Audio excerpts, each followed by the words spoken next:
Of these 154 sonnets, the first 126 are generally accepted to be either addressed directly to, or written for, or about, or written in the context of a young man. We don't know who this young man is. There are huge debates about who this might be, but there is a sort of a consensus, if that exists in the scholarly world, then it is that it is very likely to be a young nobleman. We know that he's beautiful because he's told this many times in the sonnets. He's very likely to be very rich, very powerful, but we don't know who it is.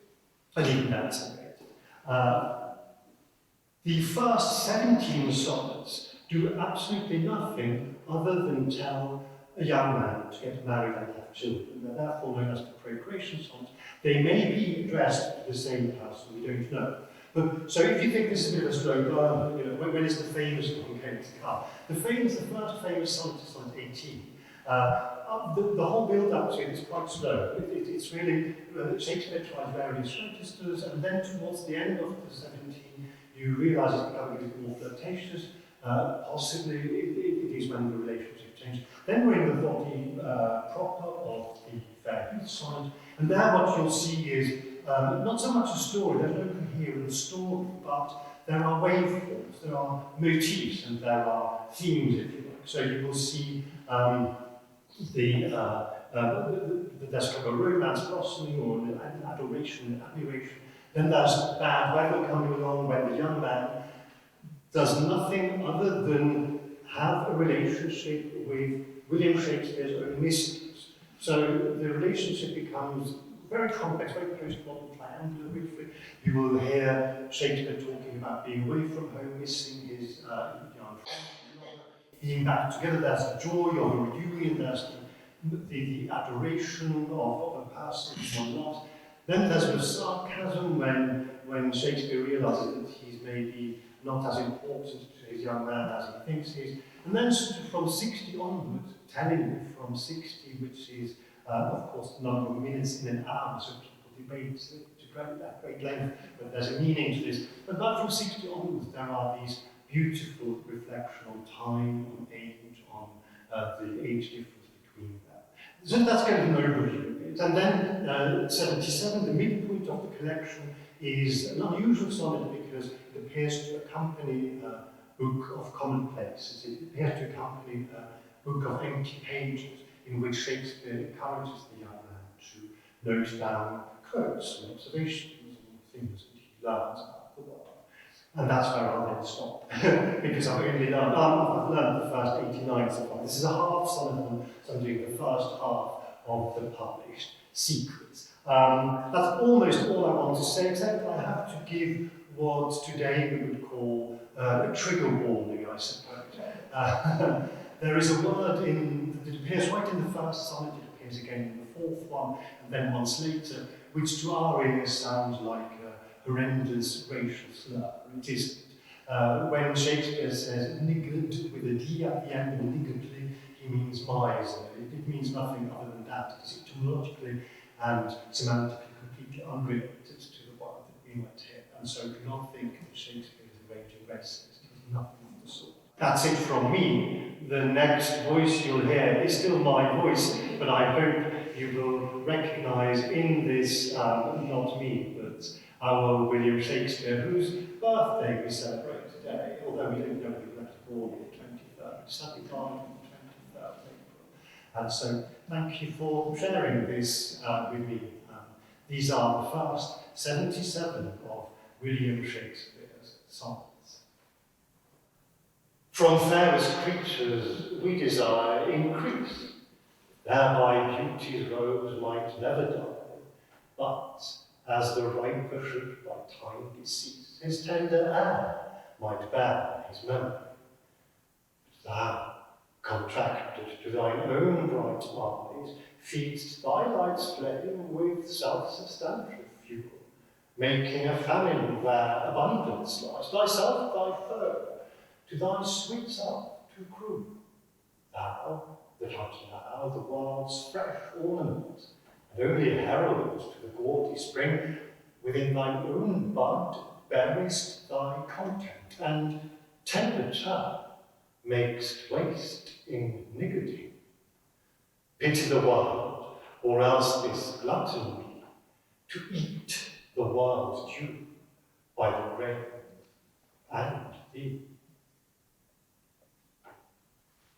When 40 winters shall beseech thy brow, and dig deep trenches in thy beauty's field, thy youth's proud livery, so gazed on now, will be a tattered reed of small worth held. Then, being asked where all thy beauty lies, where are the treasure of thy lusty days, to say within thine own deep sunken eyes were anointing crave and thriftless praise. How much more praise deserved thy beauty's use, if thou couldst answer, this fair child of mine shall sum my count and make my old excuse, proving his beauty by succession thine. This were to be new made when thou art old, and see thy blood warm when thou feelst it cold.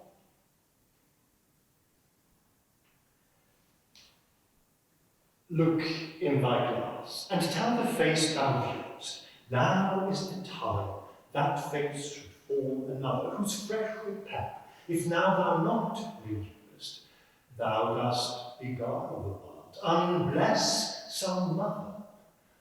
For where is she so fair, whose uneared womb disdains the tint of thy husbandry? Or who is he so fond, will be the tomb of his self-love to stop posterity? Thou art thy mother's glass, and she in thee calls back the lovely April of her prime. So thou through windows of thine age shalt see, despite of wrinkles, this thy golden time. But if thou live remembered not to be, die single, and thine image dies with thee.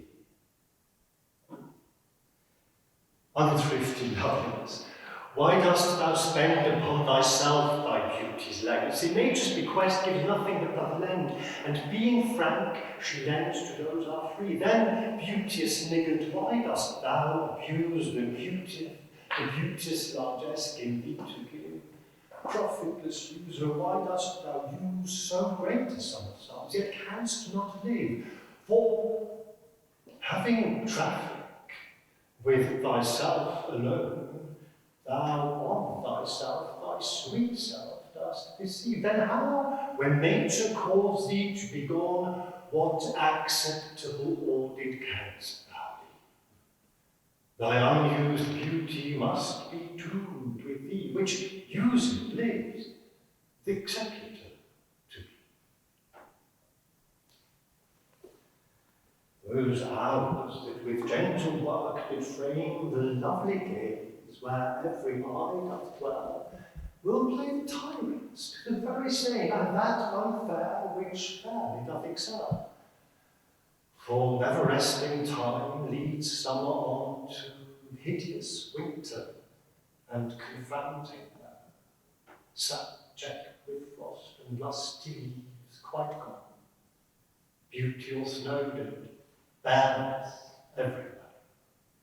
Then, were not summer's distillation left, a liquid prisoner pent in walls of glass, beauty's effect with beauty were bereft, nor it, nor no remembrance what it was.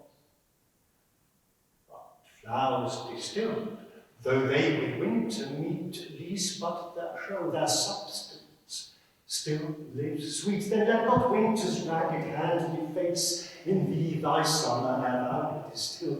Make sweet some while, treasure thou some place with beauty's treasure, ere it be self-killed. That use is not forbidden usury, which happy souls that pay the willing load, that's for thyself to breed another thee, or 10 times happy, or 10 for one. If 10 of thine 10 times refigured thee, then what could death do if thou shouldst depart, leaving thee living in posterity? Be not self-willed, for thou art much too fair to be death's conquest.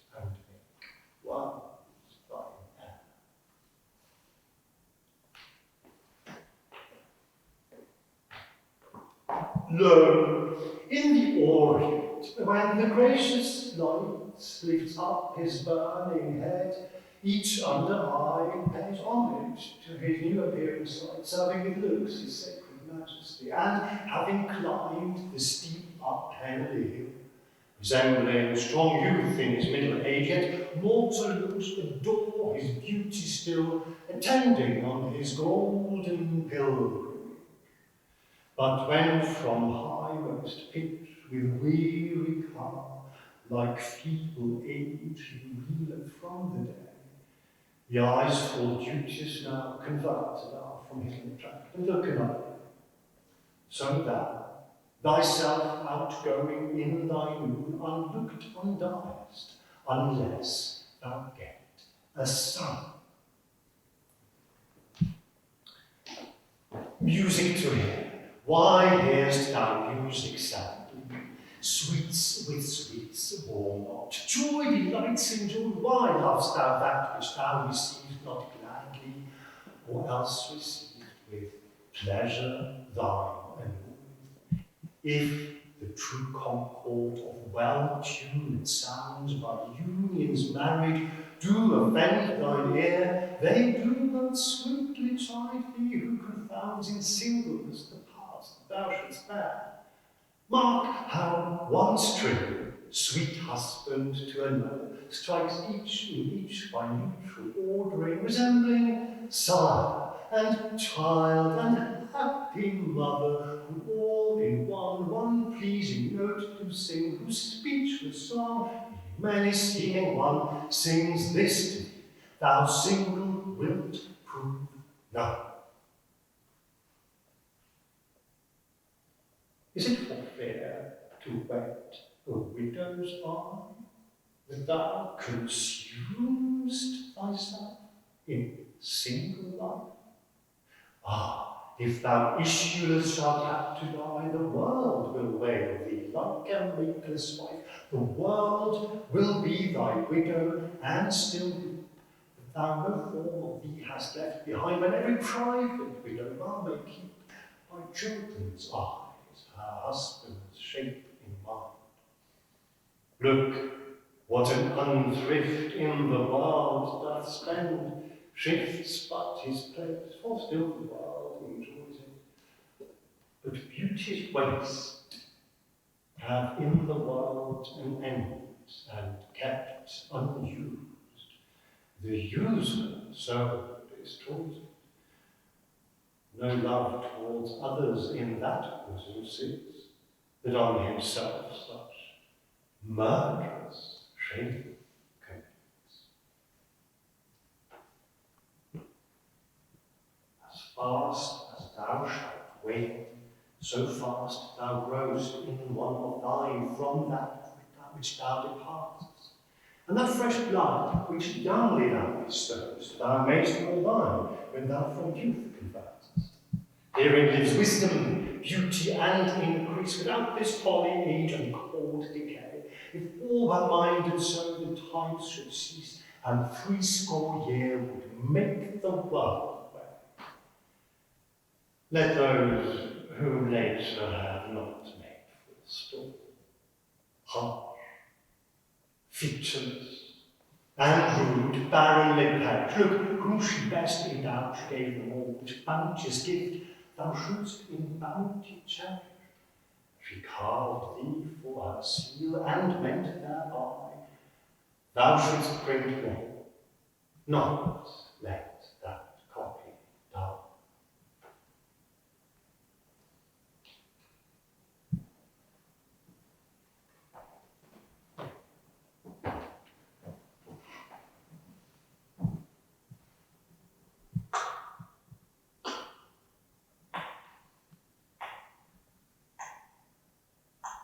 When I do count the clock that tells the time, and see the brave day sunk in hideous night, when I behold the violets past prime, and sable cows all silvered all with white, when lofty trees I see, barren of leaves dews, which erst from heats did canopy the earth, and summer's green all girded up in sheaves, all on the beard, white and bristly beard.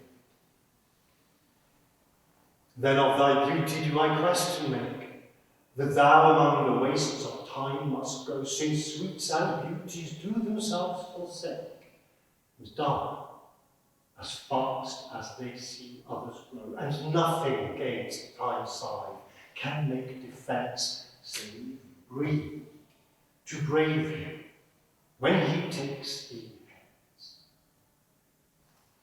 Ah, that you hurl yourself with love, you are no longer yours, but you yourself can. Against this coming end you should prepare, and your sweet semblance to some other give.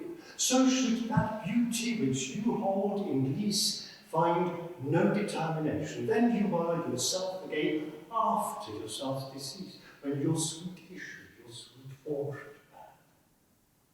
Who lets so fair a house fall to decay, which husbandry in honour might uphold against the stormy gusts of winter's day, and barren rage of death's eternal cold? Oh, none but unthreats. Dear, my love, you know you had a father. Let your son say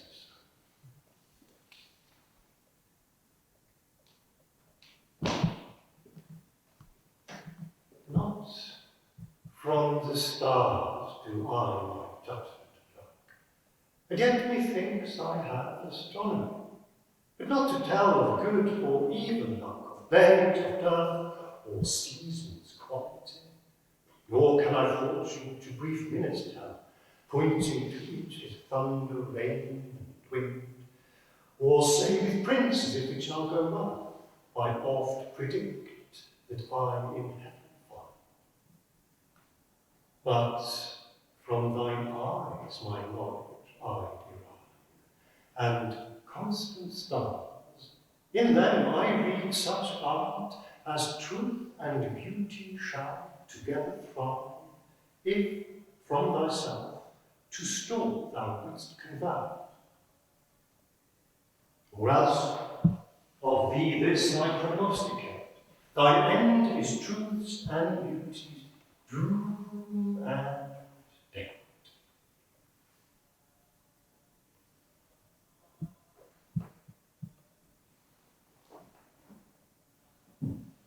When I consider everything that grows, holds in perfection but a little moment, that this huge stage presenteth naught but shows, whereon the stars in secret influence comment.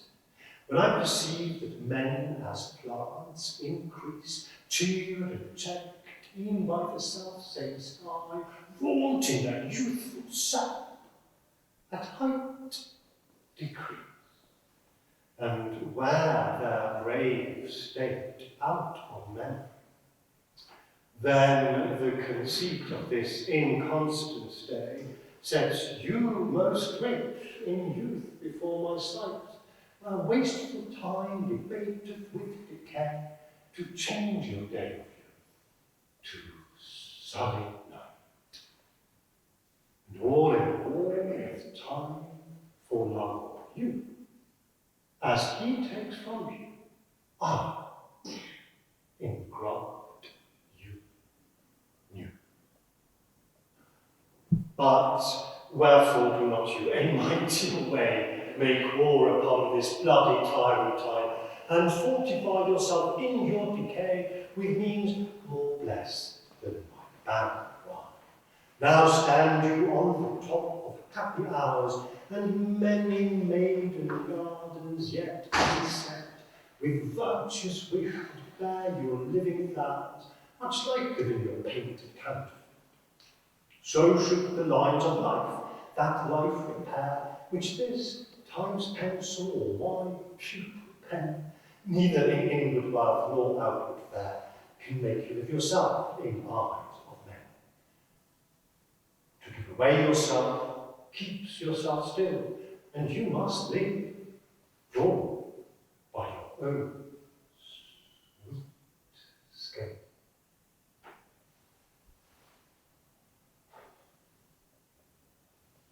Who will believe my words in time to come, if it were filled with your most high desires?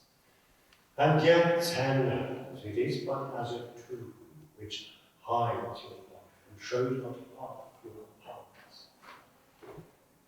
If I could write the beauty of your art, and in fresh numbers number all your graces, the age to come will say, this poet lies. Such candid touch has never touched earthly faces. So should my papers, yellowed with their age, be scorned, like old men of less truth in tongue, and your true rights be turned a poet's way, or stretched into an antique song. But were some child of yours alive that time, you should live twice, in it and in my mind.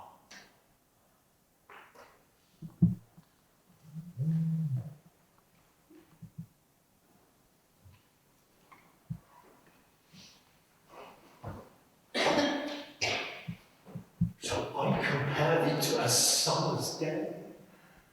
Thou art more lovely and more temperate.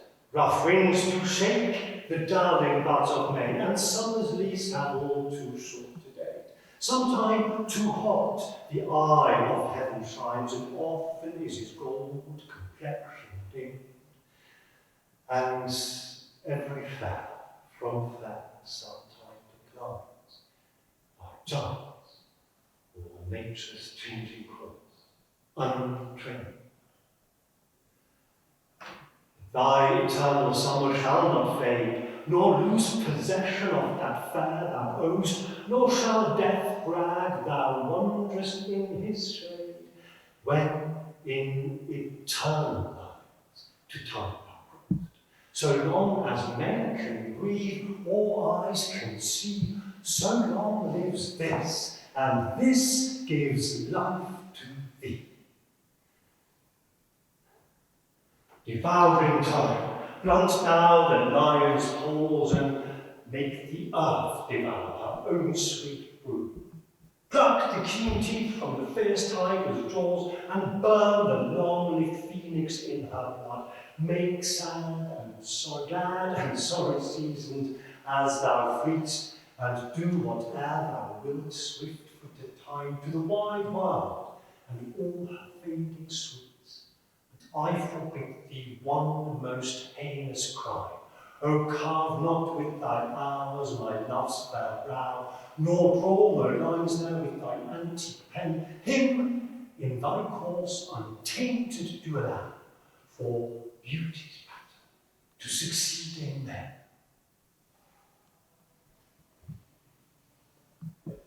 Do thy worst all the time, despite thy wrong. My love shall in my vows ever live young.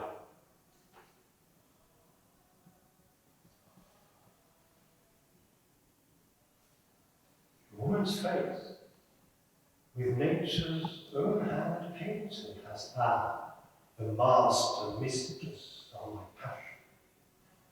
Woman's gentle heart, though not acquainted with shifting change as is false women's fashion.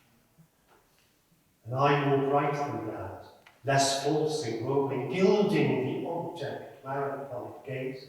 A man in hue, all hues in his controlling, who steals men's eyes and women's souls at mating. And for a woman wert thou first created, till nature, as she looked thee, fell a doting, and by addition me of thee defeat, by adding one thing to my madness. But since she pricked thee out for women's pleasure, mine be thy love, and thy love's youth, thou treasure.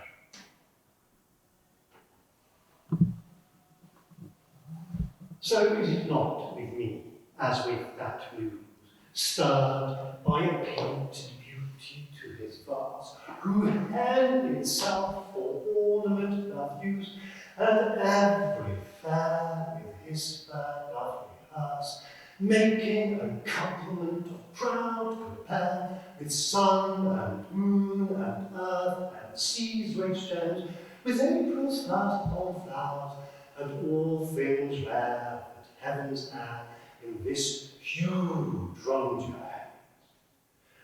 O let me, truly love, but truly right, and then believe me, my love is as fair as any mother's child, though not so bright as those gold candles fixed in heaven's air.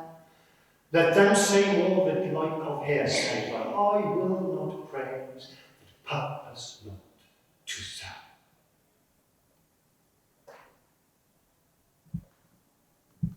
My glass shall not persuade me I am old, so long as youth and thou are of one date. But when in thee time's far as I behold, then look I death my days should expiate. For all that beauty that doth cover thee is but the seemly raiment of my heart, which in thy breast doth lay, as thine in me. How can I then be older than thou art? O therefore, love, be of thyself so well, as I, not for myself, but for thee, bearing my heart, which I will keep so chary as tender nurse her baby from fairy ill. Presume not on thy heart when mine is slain. Thou gavest me now, not to give back again.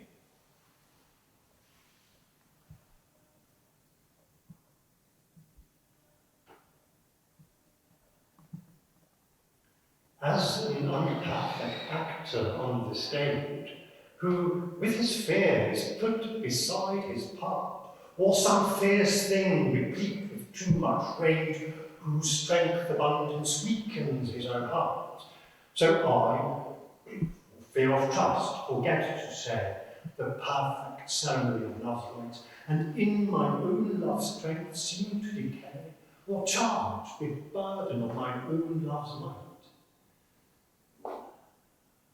Oh, let my books then be the eloquence, and dumb presagers of my speaking breath, who plead for love and look for recompense more than that tongue hath all express.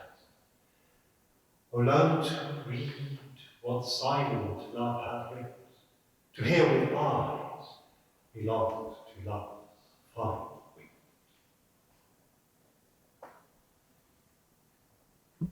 Mine eye hath played the painter, and hath styled thy beauty's form in table of my heart.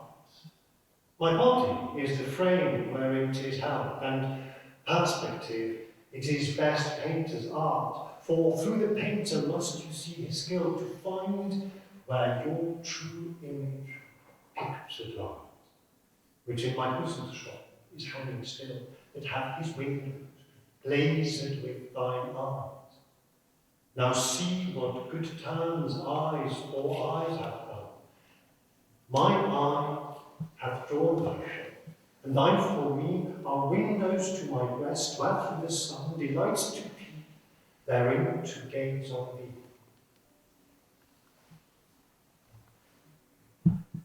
Yet eyes this cunning want to grace their arts. They draw but what they see, no not the heart.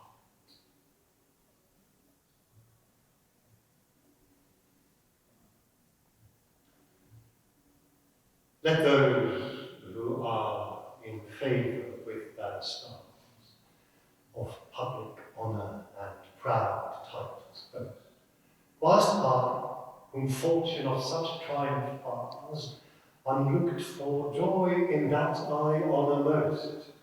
Great princes' favourites their fair leaves spread, but as the marigold at the sun's eye, and in themselves their pride lies buried, for at a frown they in their glory die. The painful warrior, famous for fight, after 1,000 victories once foiled, is from the book of honour raised quite, and all the rest forgot for which he toiled.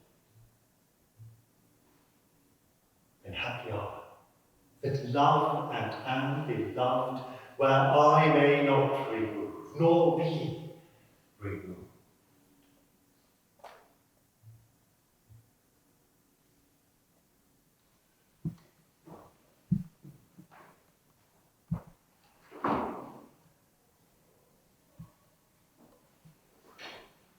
Lord of my love, to whom in vassalage thy merits have my duty strongly knit.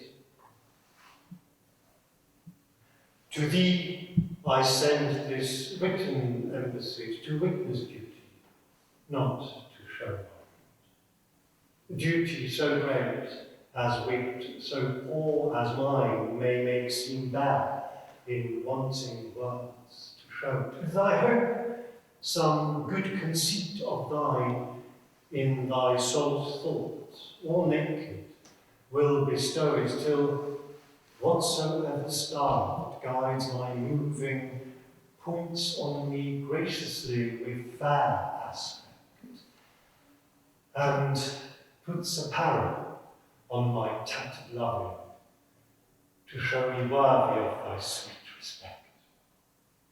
Then may I dare to boast how I do love, till then not show my head where thou mayst prove.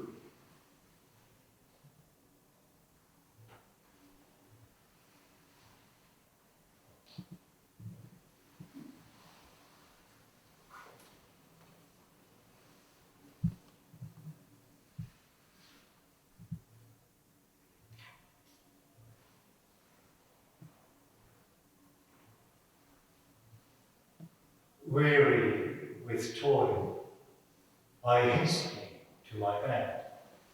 The dear repose for limbs with travelled time. Then begins a journey in my head to work my mind when body's works expire.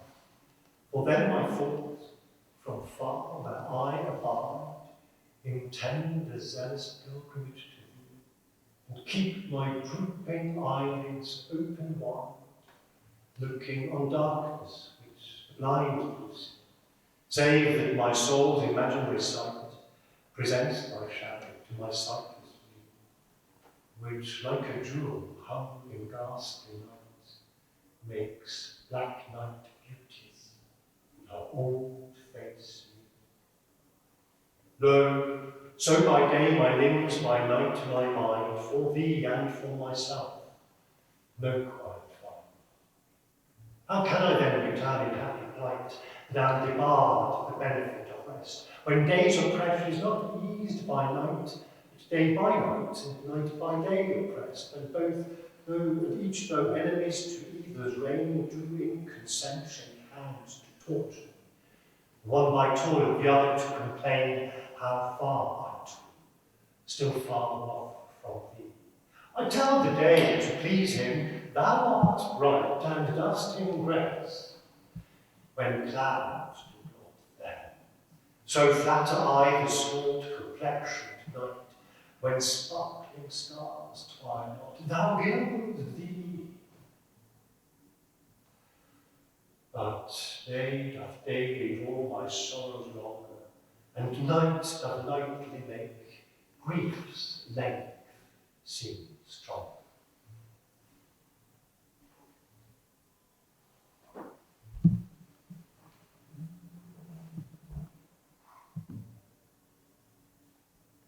When in disgrace with fortune and men's eyes, I all alone bereave my outcast state, and trouble deaf heaven with my bootless cries, and look upon myself and curse my fate, wishing me like to one more rich, featured like him with friends possessed, desiring this man's art and that man's scope, with what I most enjoy, contented least.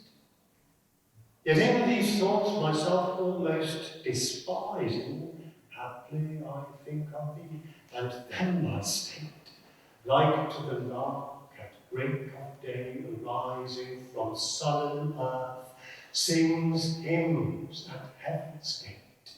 For thy sweet love remembered such worth brings, that then I scorn to change my state with kings. When to the sessions of sweet silent thought I summon up remembrance of things past, I sigh the lack of many a thing I sought, and with old woes new wail my dear time's waste. Then can I drown an eye unused to flow, for precious friends hid in death's dateless night, and weep afresh love's long since cancelled woe, and moan the expense of many a vanished sight. Then can I grieve that grievance is forgone, and heavily from woe to woe turn all, the sad account of all bemoan and moan, which I will pay, as if not paid before. But if the while I think on thee, dear friend, all losses are restored, and sorrows end. Thy bosom is endeared with all hearts, which I by lacking have supposed dead, and there reigns love and all love's loving parts, and all those friends which I thought buried.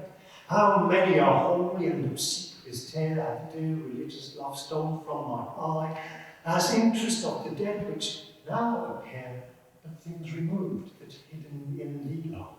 Thou art the grave where buried love doth live, hung with the trophies of my lovers gone, who all their parts we to thee did give. That dew of many now is thy alone. Their images I loved I view in thee, and thou, all they, hast all the all of me. If thou survive my well-contented day, when that child death my bones with dust shall cover, and shalt by fortune once more resurvey these poor, rude lines of thy deceased lover, compare them with the bettering of the time, and though they be outstripped by every pen, reserve them for my love, not for their rhyme, exceeded by the heart of happier men. O then vouchsafe me but this loving thought, that my friend's youth grow with his growing age, a dearer birth than this his love accord, to march in ranks of better equipage. But since he died, and parents better prove, theirs for their star are read, his for his love.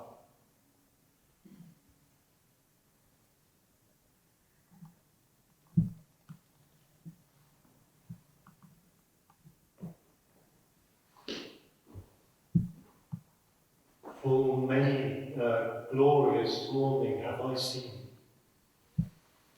flatter the mountain tops with sovereign eye, kissing with golden face the meadows green, gilding pale streams with heavenly alchemy, and on her midst the basest clouds to ride with ugly murk on his celestial face, and from the formal world his visage hide, stealing unseen to west with his disgrace. In so, My son, one early morn did shine, with all triumphant splendour on my brow. But out, alack, he was but 1 hour. The region cloud hath masked him from me. Yet him for this my love no whit disdain. Sons of the world may stay when heaven's sun stay. Why didst thou promise such a beauteous day and make me travel forth that my trunk? To let base clouds o'ertake me my way, hiding thy brave wing, their rocks and smoke.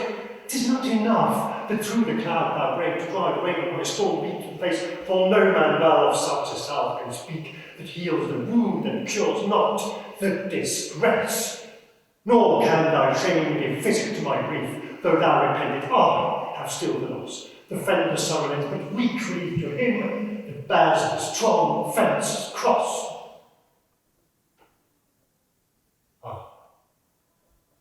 But those tears are pearl that thy love sheds.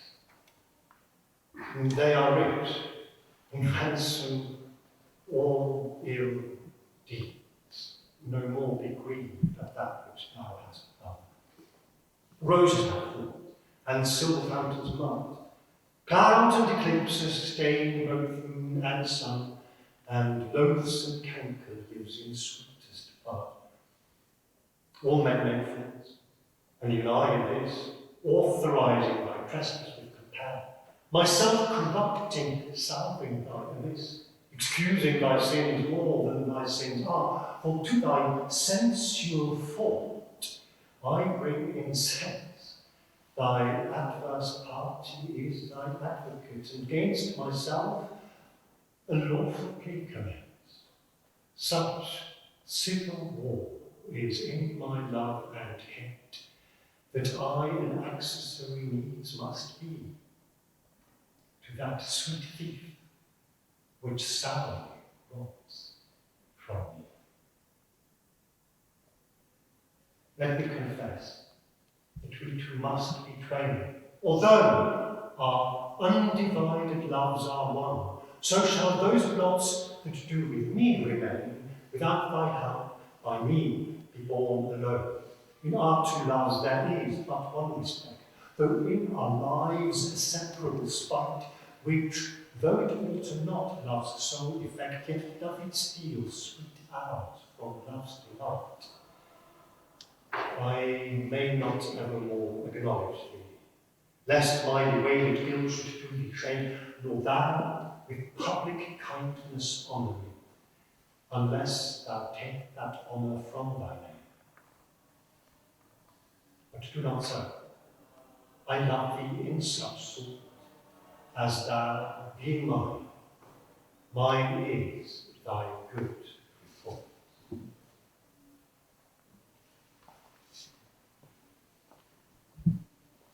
As the decrepit father takes delight to see his active child do deeds of youth, so I, made lame by fortune's dearest spite, take all my comfort of thy love that true.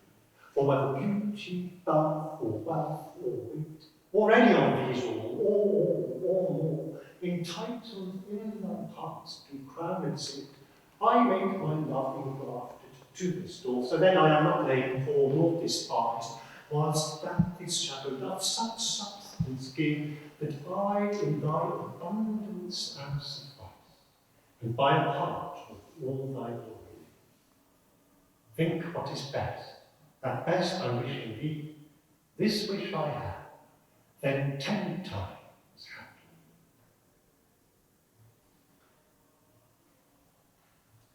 How can my muse one subject to invent while thou dost breathe, that pour'st into my verse thine own sweet argument, too excellent for every vulgar paper to rehearse?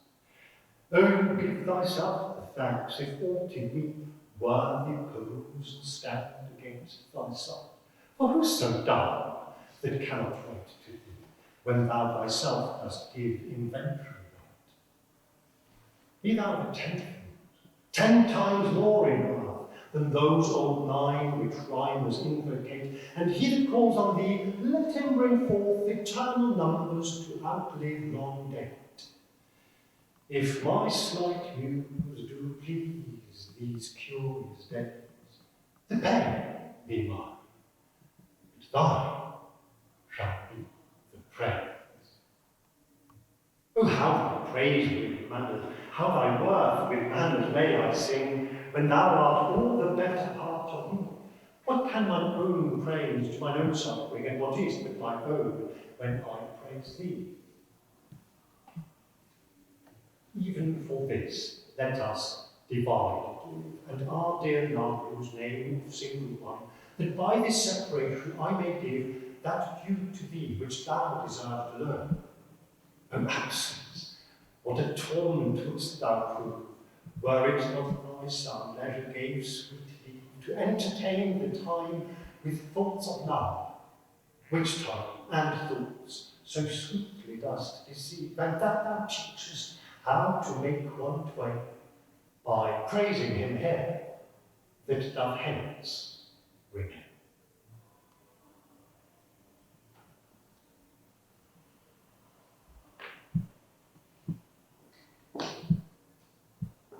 Take all my love, yet take them all.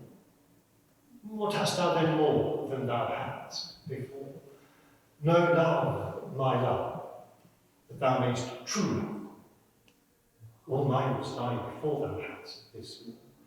Then if for my love thou my love receivest, cannot blame thee for my love thou usest, and yet be blamed if thou thyself deceivest by wilful taste of what thyself refusest. Do forgive thy robbery, gentle thief, although thou steal thee all my poverty. And yet love knows it is a greater grief to bear love's wrong than hate's no injury. Lascivious grace, in whom all ill well shows, kill me with spots, yet we must not be foes. Those pretty wrongs which lived to commit when I am sometime absent from thy heart, thy beauty and thy years full well befits, for still temptation follows where thou art. Gentle thou art, and therefore to be won. Beauteous thou art, therefore to be assailed. And when a woman rules, what woman's son will sourly leave her till he have prevailed? I knew,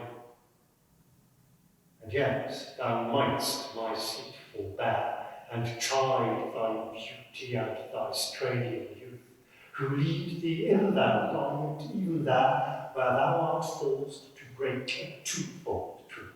Hers, by thy beauty tempting her to thee, thine, by thy beauty being false to thee.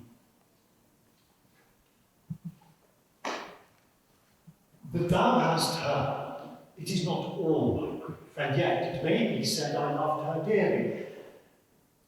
That she hath thee is of my wailing chief, a loss in love that touches me more nearly. Nothing offends, thus will I excuse you. Thou dost love her because thou knowst I love her, and for my sake in so doth she amuse me, suffering my friend for my sake to approve her. When I lose thee, my loss is my love's gain, and losing her, my friend hath found them. Both find each other, and I lose both twain, and both for my sake lay on me this cross. But here's the joy, my friend and I are one. Sweet flattery, that she loves but me alone.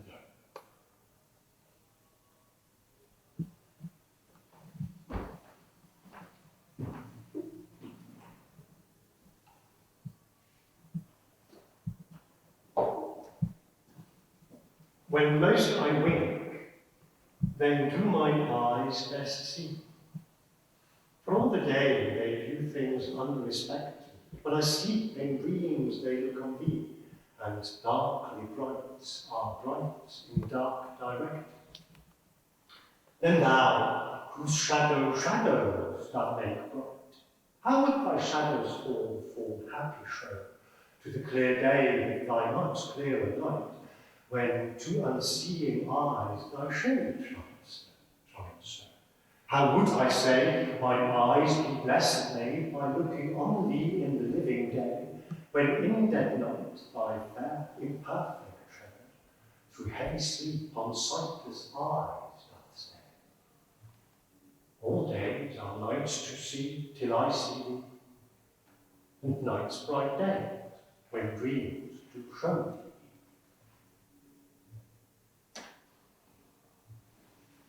If the dull substance of my flesh were thought, injurious distance should not stop my way. For then, despite of space, I would be brought from limits far remote, where thou must stay. No matter then, although my foot did stand upon the farthest path removed from thee, for nimble thought can jump both sea and land, as soon as think the place where he would be. But thought kills me, that I am thought, to leap large lengths of miles when thou art God, but that so much of earth and water wrought, I must attend tiny pleasure with my moan, receiving naught by elements so slow, but heavy tears, badges of either's woe.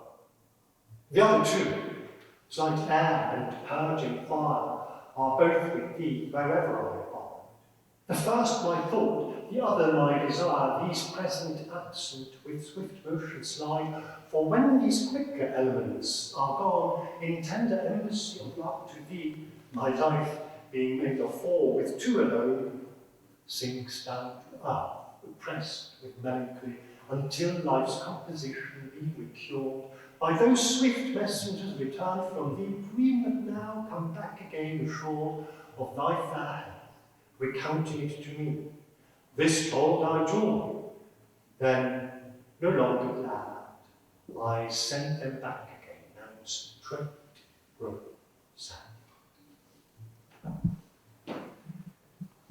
My eye and heart are at a mortal war, how to divide the conquest of thy sight.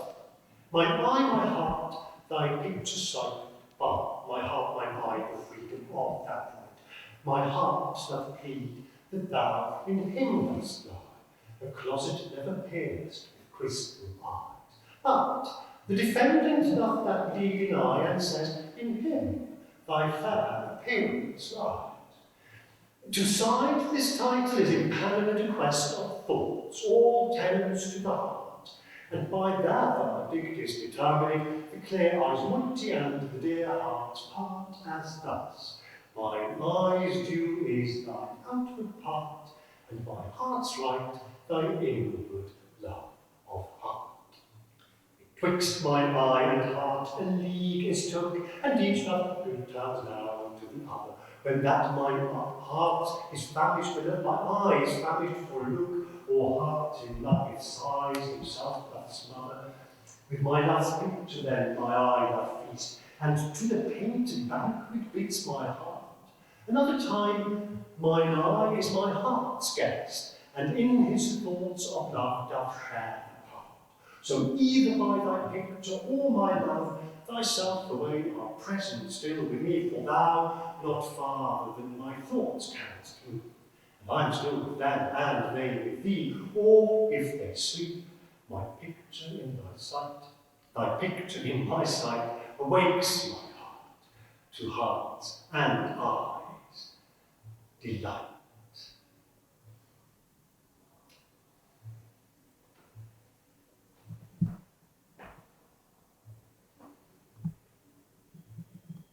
How careful was I when I took my way, each trifle under truest bars to thrust, that to my use it might unuse its dead from hands of falsehood in four walls of trust. Thou, to whom my jewels trifles are, most worthy comfort, thou my greatest grief, my best of dearest, thou my only care, art left the prey of every vulgar thief. Thee have I not locked up in any chest, save where thou art not, though I feel thou art, within the gentle closure of my breast, from whence at pleasure thou mayst come past. And even thence thou wilt be stolen, I fear, for truth proves thievish, for a product is so dear.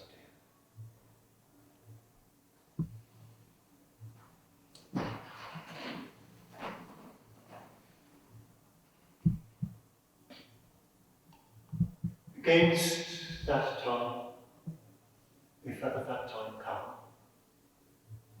when I shall see thee frown on my defects, when as thy love hath cast his utmost sun, called to that audit by advised respects, against that time when thou shalt strangely pass, scarcely greet me with that sullen thine eye, when love converted from the thing it was, shall reasons find of settled gravity. Against that time do I ensconce me here, within the knowledge of my own desert. This, my hand, against myself I pray, to guard the lawful reasons of thy heart. To leave poor me, thou hast the strength of yours. Since why to love? I can allege no cause.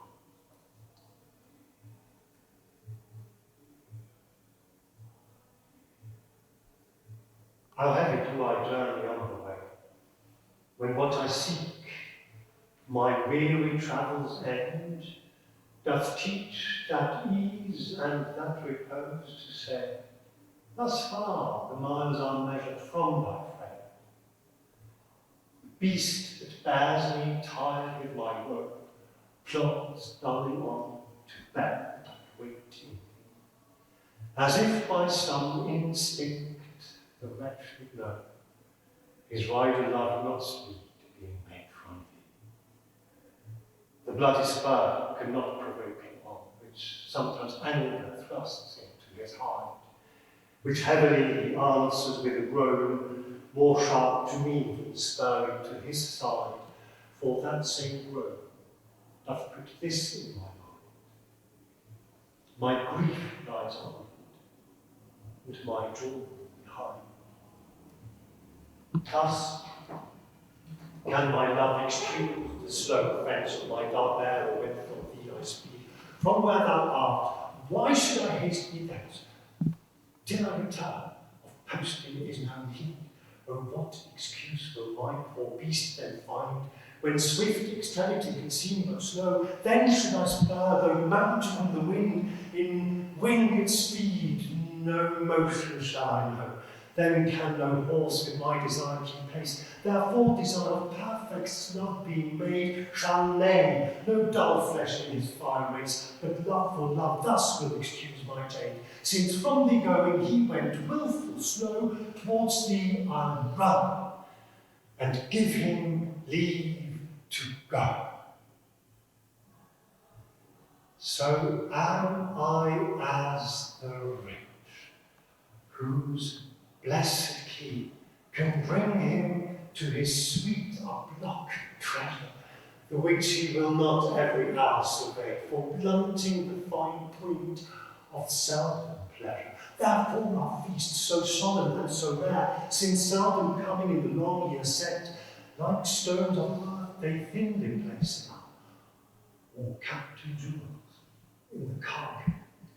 So is the time that keeps you as my chest, or as the wardrobe which the robe doth hide, to make some special instance special best, by you unfolding his imprisoned pride. Blessed are you, whose worthiness gives scope, being held, to try, being lacked, to hope. What is your substance? When are you made, that millions of strange shadows on you take? Since everyone one shade of you, but one can every shadow there. Describe Adonis and counterfeited, poorly imitated after you.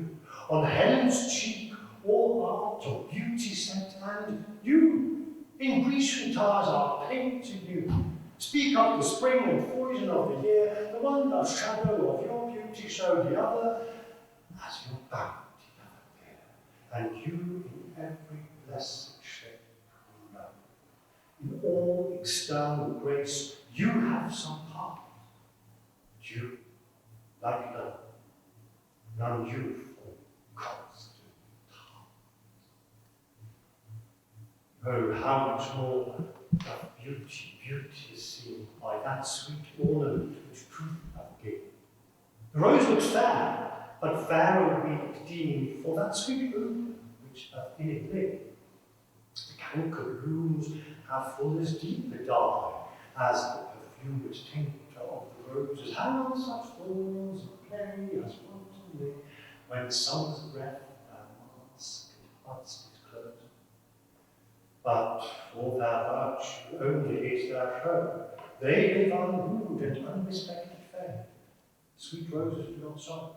Of their sweet are sweetest odours made. And so are you, beauteous and lovely youth, when that shall gain, my vows distill your truth. Not marble, nor the gilded monuments of princes shall outlive this powerful vine, but you shall shine more bright in these contents than unswept stone is smeared with sluggish time, when wasteful war shall statute overturn, and broils root out the work of masonry, nor Mars his sword, nor war's quick fire shall burn the living record of your men. Against death and all oblivious enmity shall you pace forth. Your praise shall still find room, e'en in the eyes of all posterity that wear this world out to the ending doom. So till the judgment that yourself the wise, you live in this, and dwell in lovers' eyes. Sweet love, bring you thy force. Speak not said, thy edge blunter be than appetite. Even now, feeding is an aid, tomorrow sharpened is former might. So lovely thou, although today thou fill thy hungry eyes until they wink with fullness, tomorrow see again, and do not kill the spirit of love with a perpetual dullness. Let this sad interim, like the ocean, which parts to shore where two contract anew, come daily to the banks, that when they see return of love, more blessed may be the view. As call it winter, which, being full of care, makes summer's mark come thrice more wished, more mad.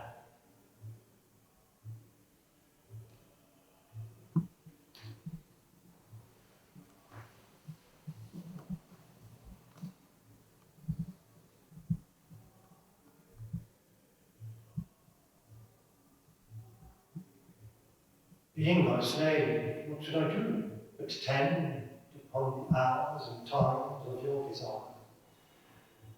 I have no precious time at all to spend, nor services to do till you require. Nor do behold, there I tried, the world without end, and was I, my sovereign, watch the clock for you. Nor think the bitterness of absence sad, when you have bid your servant once adieu. Nor dare I question with my jealous thought where you may be all your affairs suppose, but like a sad slave stay and think on you, save where you are, how happy you may foes. So true a fool is love, that in your will, though you do anything, he thinks no ill.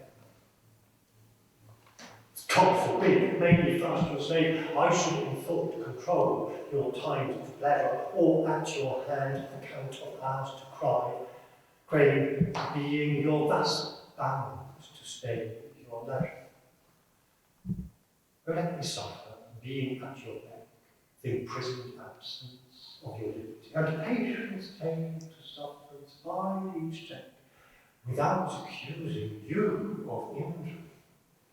Be where you list, your charter is so strong that you yourself may privilege your time to what you will. To you it doth belong, yourself to power of self-doing crime. I am to wait, though waiting so be had, not blame your pleasure, be it ill or well. That be nothing new. That which is, hath been before. How are our brains beguiled?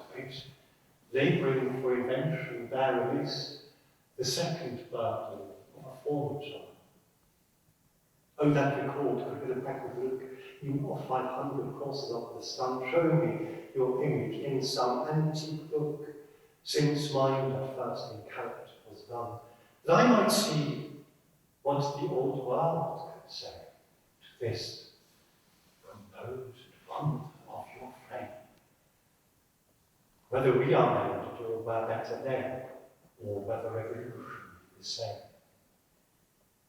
Oh, sure I am, the wits of former days to subjects once have been at my friends.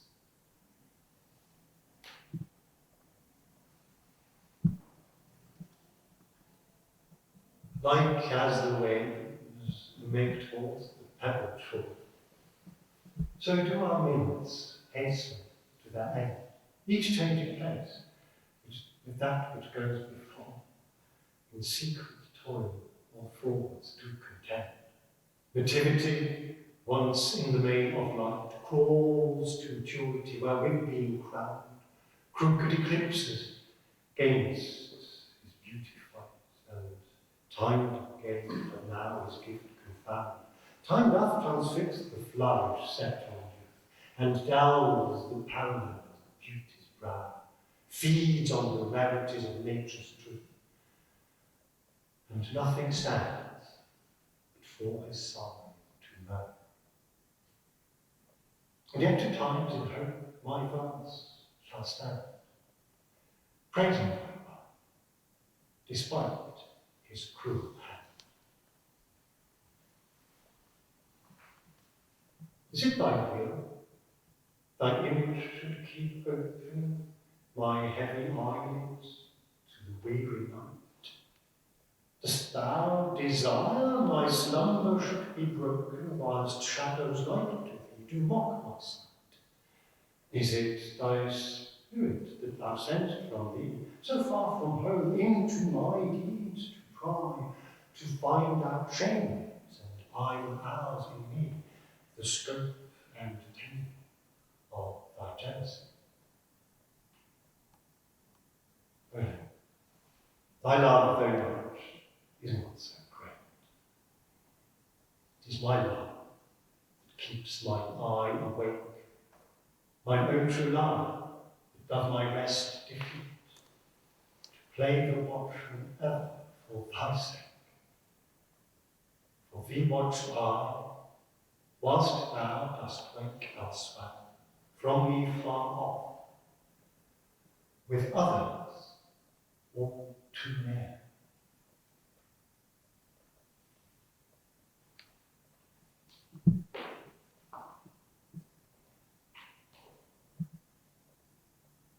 Sing of self-love, possesseth all my power, and all my heart, and all my every part. Sing of self-love, possesseth all my eye, and all my soul, and all my every part. And for this sin there is no remedy. It is so bound in my heart. Methinks no face so gracious is as mine, no shape so true, no truth as such account.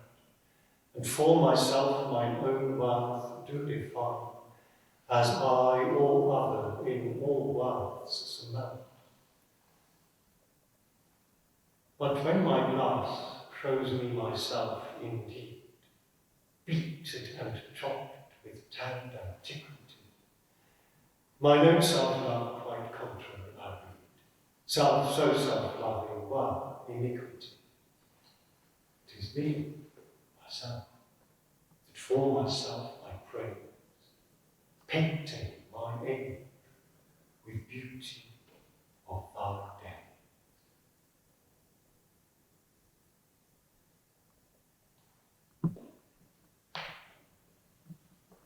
Against my love shall be as I am now, with time's injurious hand crush and all. When hours have drained his blood and filled his brow with lines and wrinkles, when his youthful walk hath travelled on to age's steepy night, and all those beauties whereof now his king are vanishing, or vanish out of sight, stealing away the treasure of his spring.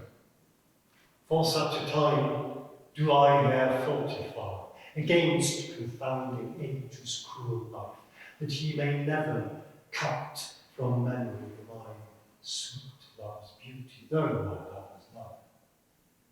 His beauty shall in these black lines be seen, and they shall live, and they and he in them still grieve.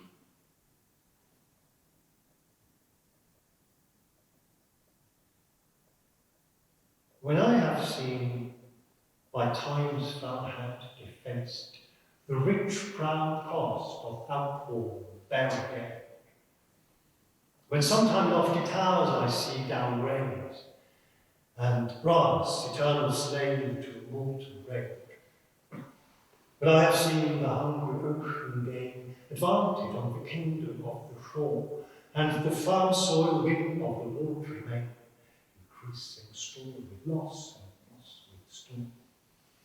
When I have seen such interchange of state, or state itself confounded to decay, ruin hath taught me thus to ruminate, that time will come and take my love away. This thought is as a death which cannot choose, but weak to have that which it fears to lose.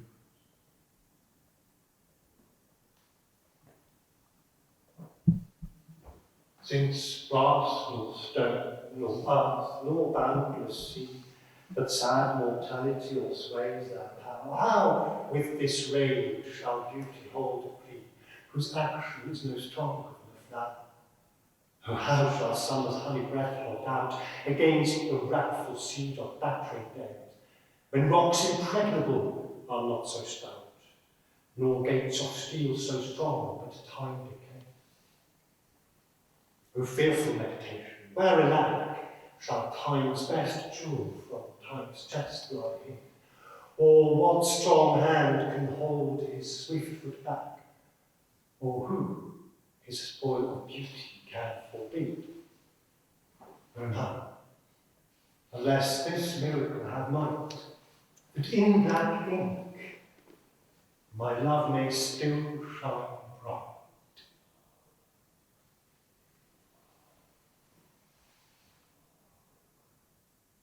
Tired of these for restful death, I cry, as to behold desert a beggar born and needing nothing, trimmed in jollity and purest faith, unhappily forsworn, and gilded honour shamefully misplaced, and maiden virtue rudeless trumpeted, and bright perfection wrongfully disgraced, and strength by limping swayed enabled, and art made tongue-tied by authority, and folly doctor-like controlling skill, and simple truth miscalled simplicity, and captive good attending captive ill, tired of these.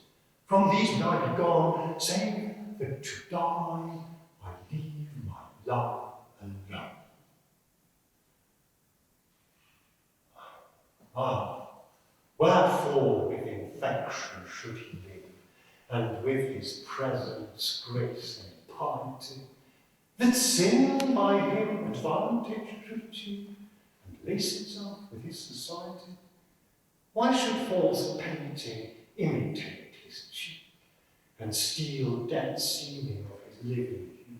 Why should poor beauty indirectly seek roses of heaven, since his rose is true? Why should he? Now nature bankrupt is, beggared of blood to blush through lively veins, for she had no exchequer now but his, and proud of men lives upon his gains, though him she stalls to show what wealth she had in days long since, before these last so bad. Thus is his cheek the map of days outworn, when beauty lived and died as flowers do now. Before these vast signs of vow are born, does inhabit on living brow, before the golden tresses of the dead, the rite of sepulchres are shorn away, to live a second life on second head. Beauty's dead face make another gain. In him those holy antique hours are seen, without all ornament, itself and true, making no summer of another's green, robbing no old to dress his beauty new. And him, as for a man of nature's store, to show forth art what beauty was before.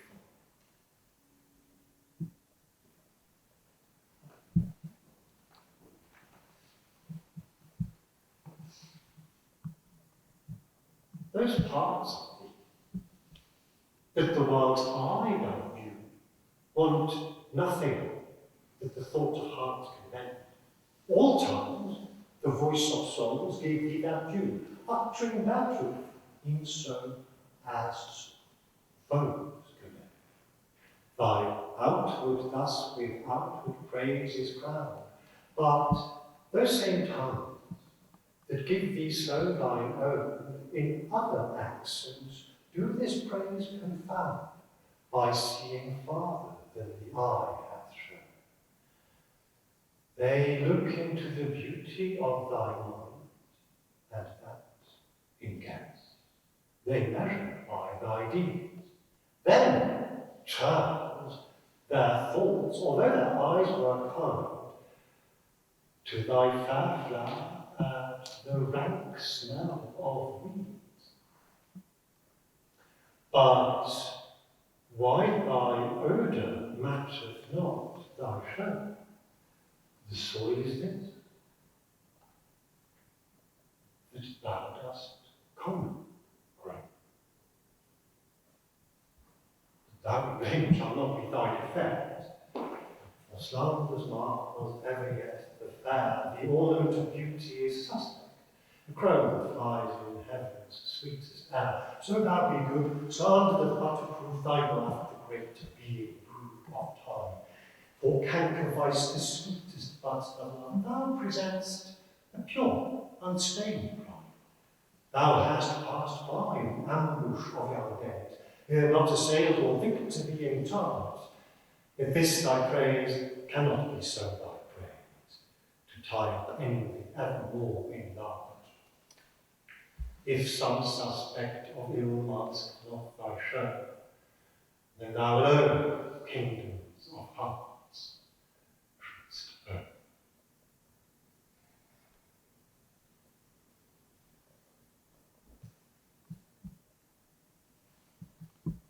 No longer call for me when I am dead, then you shall hear the surly sullen bell give warning to the world that I am fled from this vile world with vilest words to dwell. Then, if you read this line, remember not the hand that writ it, for I love you so that I in your sweet thoughts would be forgot if thinking on me then should make you well.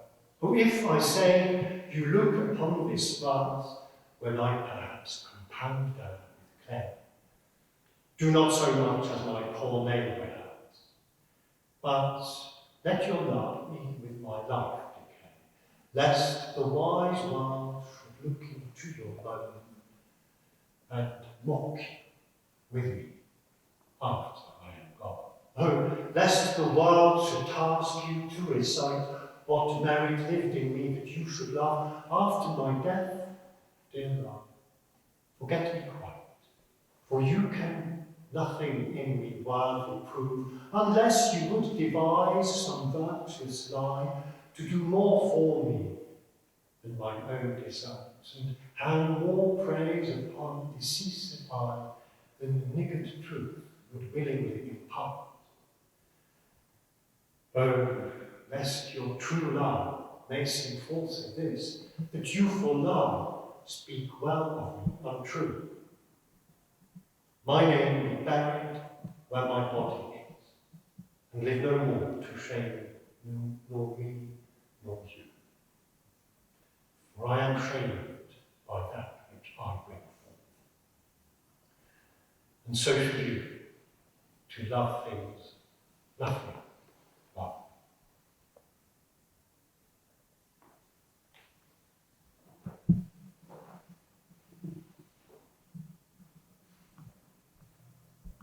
That time of year thou mayst in me behold, when yellow leaves, or none, or few to hair, upon those boughs which shake against the cold, there ruined choirs where late the sweet bird sang. In me thou seest the twilight of such day, as after sunset fadeth in the west, by and by black night doth take away death's second self that seals up all in rest. In me thou seest the glowing of such fire that on the ashes of his youth doth lie, as the deathbed whereon it must expire, consumed with that which it nourished by. This thou perceivest, which makes thy love more strong, to love that man which thou must leave ere long. But be contented when that fell arrest without all bail shall carry me away. My life hath in this line some interest, which for memorial still with thee shall stay. When thou reviewest this, thou dost review the very part was consecrated to thee. The earth can have but earth, which is his due. My spirit is thine, the better part. So then thou hast but lost the dregs of life, the prey of worms, my body being dead, the coward conquest of the wretch's love. Too base of thee to be remembered. The worth of that is that which it contains, and that is this, and this with thee remains.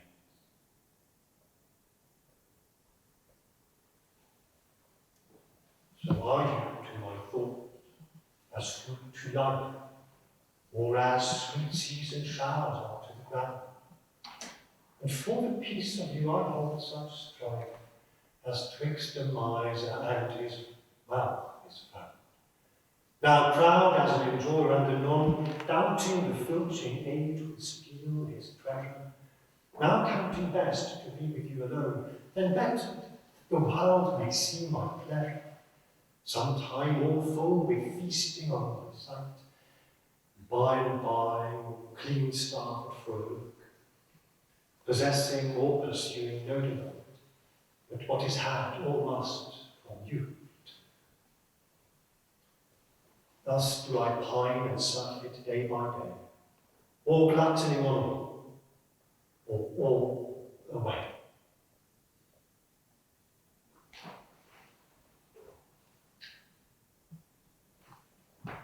Why is my verse so barren of new pride, so far from variation or quick change? Why with the time do I not glance aside to new-found methods and to compound strange? Why write I still all one, ever the same? Why write I still all one, ever the same, and keep invention in a noted reed, that every word doth almost tell my name, showing their birth and where they did proceed? Oh no, sweet love, I always write of you, and you and love are still my argument. So all my best is dressing old words new, spending again what is already spent.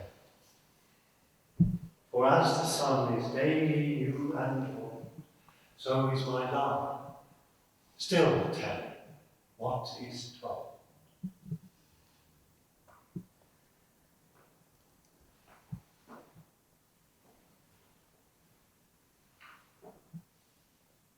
Thy glass will show thee how thy beauties wax, thy dial how thy precious minutes waste. The vacant leaves thy mind's imprint will bear, and of this book, this learning makes it baptized. The wrinkles which thy glass will truly show, of mouthed graves will give thee memory. Thou by thy dial's shady stealth mayst know time's thievish progress to eternity. Look, what thy memory cannot contain, commit to these waste plants, and thou shalt find those children nursed, delivered from thy brain, to take a new acquaintance of thy mind. These offices, so oft as thou wilt look, shall profit thee, and much in breach thy book.